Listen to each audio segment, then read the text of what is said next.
to the shuttle. And you can see the ospreys have decided this is a good neighborhood to raise the kids. That's an osprey nest at the end.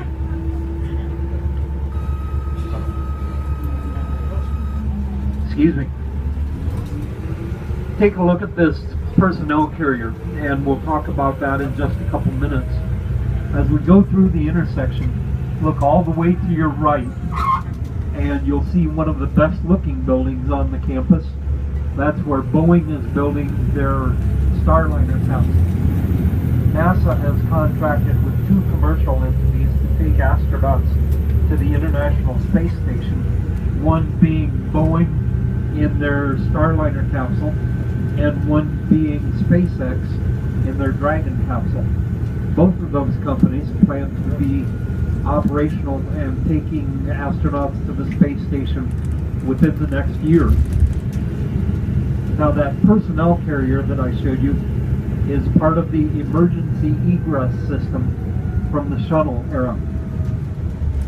At the top of the tower, there would be 7 cables running down to the ground. On each of those cables, there would be a small basket.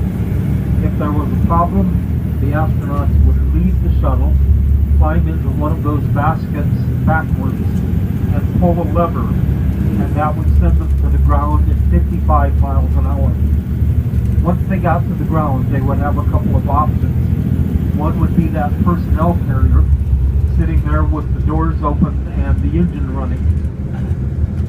The first one in would become the driver.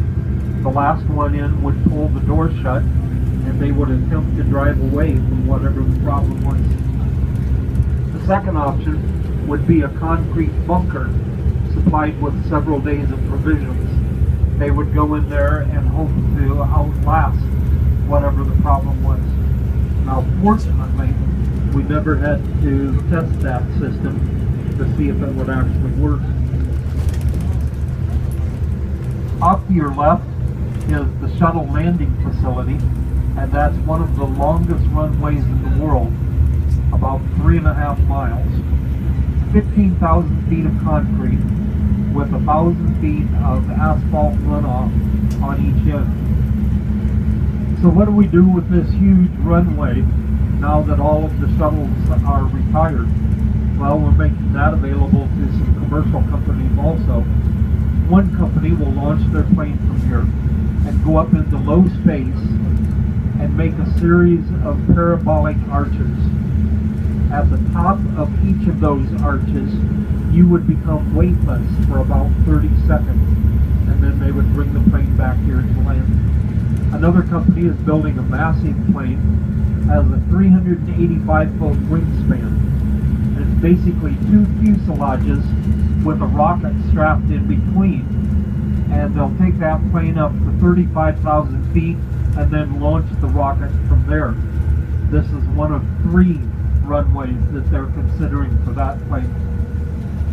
Now we're about to your Saturn V tour stop, and that's all about our moon experience. You'll have the opportunity to experience a real Saturn moon rocket. It's displayed horizontally, all 363 feet of it. You can walk under it, walk around it, and